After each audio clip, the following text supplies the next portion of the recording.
So today I am planning to get to the insulation in the roof and then see where the panels for the ceiling fall so that I have an idea where it goes up to in the wall, because I've measured it, but I'm not sure where they're going to land. The insulation will give me an idea of that. So that is the project for today.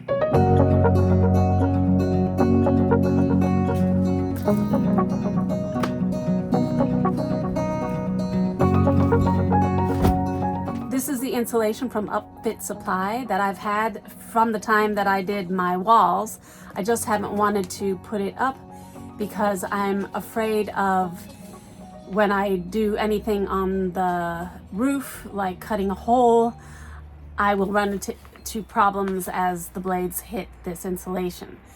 So I am still thinking I might do the two middle ones and leave the other ones off, but I also want to fit the ceiling and just see where everything comes to.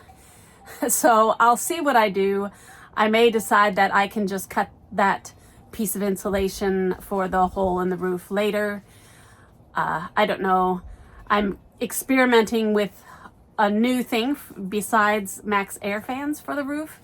So that is another interesting thing that I have to figure out and really get some advice on before I go ahead with cutting anything. So that has been my fear and trepidation so far with that whole project. But I know that just like with the floor, once I get started and just do it, everything, all those fears go away. So I just have to dive into it. I think that these are all, no, they're not the same. Okay. So this one has a rounded edge, so I think that that is for these rounded edges back here. So it'll go like this. These are 58 inches long. The two square ones that are just square are probably for the panels in the middle, and so this is for that. So I'll leave these two because that's where the fans will be, and I'll try to put these on. So if you're going to be using this, I think the place that I need to start from is the edge of this piece. This is on the driver's side, and then just follow it along to the opening here, and it will end right before this little curve that goes in for the sliding door. So that seems about the best way to mark it.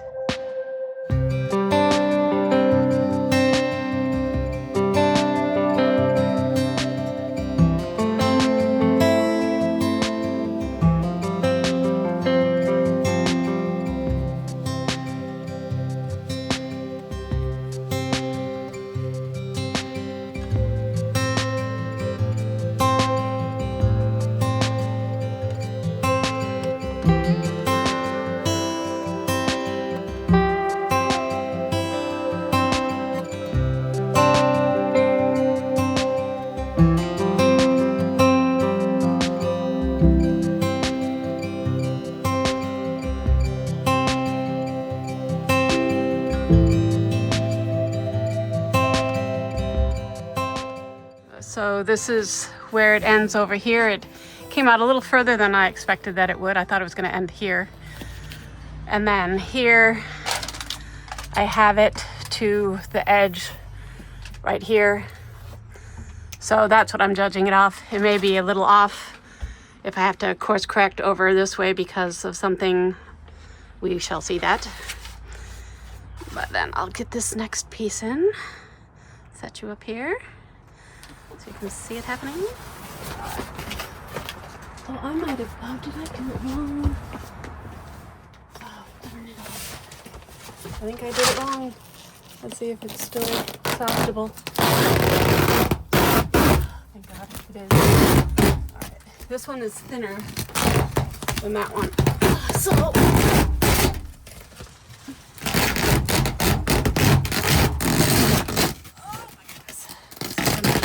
interesting. Well, that explains why I wasn't going in the grooves too well over there. Alright, so now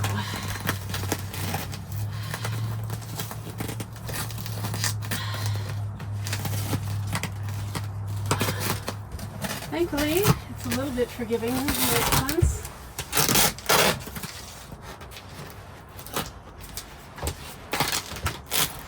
Oh, yeah, that makes it worse.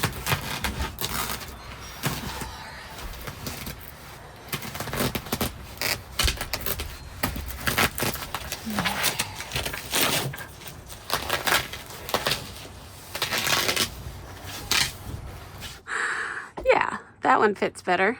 Good thing it is forgiving and peels off. So now I'll redo this one with the little thicker piece. So if you're doing this, just remember the pieces are by size. The two middle ones are a little bit harder to discern than the other ones. So get you here so you can see.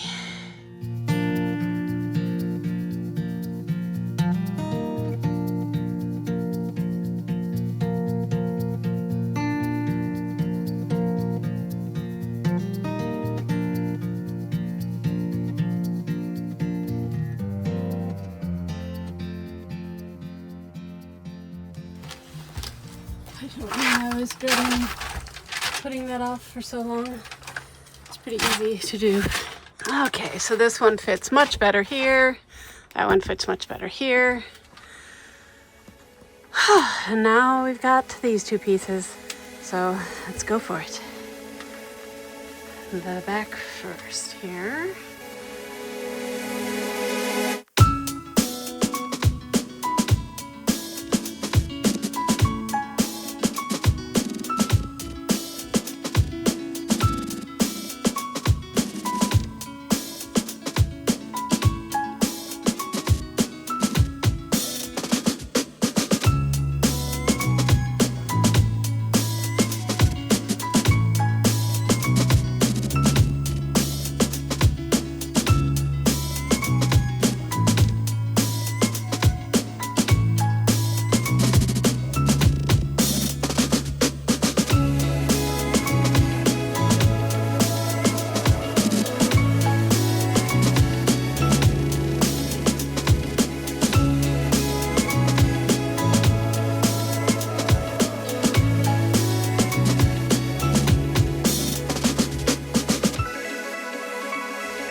Is just on with two little hooks on either side,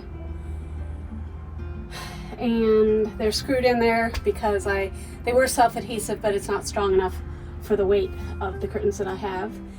And then it'll just pull when I need to pull them shut, like that. I have the one in the middle just because it gives it a little more density, but and then if I open them, this looks like this. Oops, this thing keeps coming off. These aren't permanent, these are just for the winter. They're magnetic, and I might make some ties for them.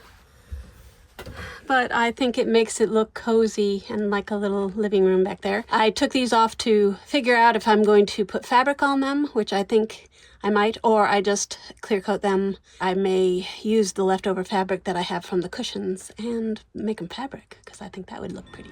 So in order to have these little plugs be hidden, you put, this is the back of the panel, and then I put the padding, and then I put the fabric and glue it like that.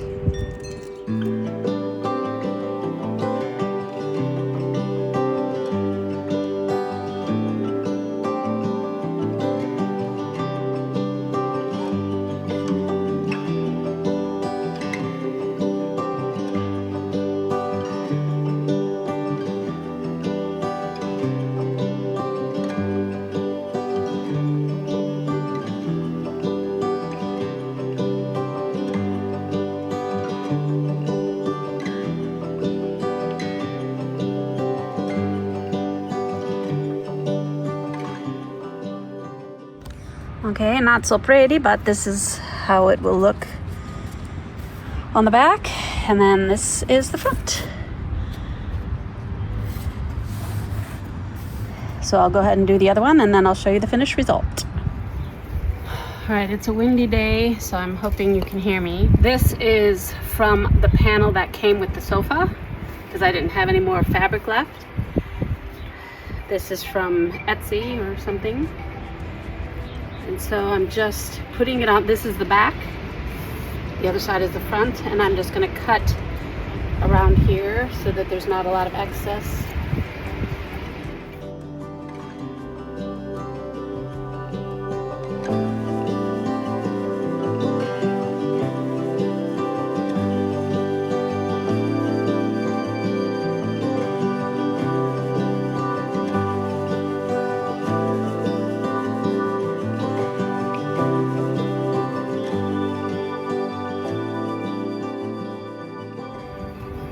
So then,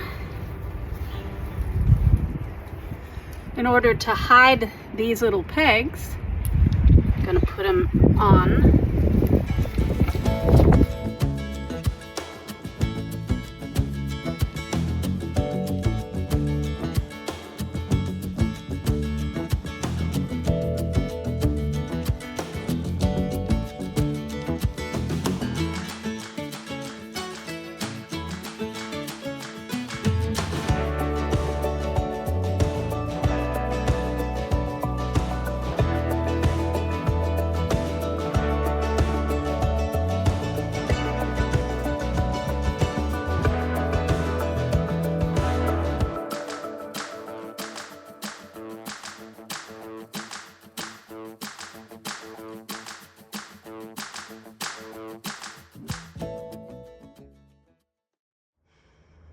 So now I just have to put on the ceiling and figure out what I'm gonna do there. But the back doors are feeling very, very finished. I also have to figure out what I do in these little areas here. And obviously here and here. But starting to look like a little living room or something. In the next video, I'll be showing you how I plan on doing a no plumbing kitchen and bathroom setup and still manage to have a sink and faucet, toilet, and shower. So if that interests you, be sure to tune in next week. If you are still hanging in here with me, thank you so much. I really appreciate it, and I will see you next time.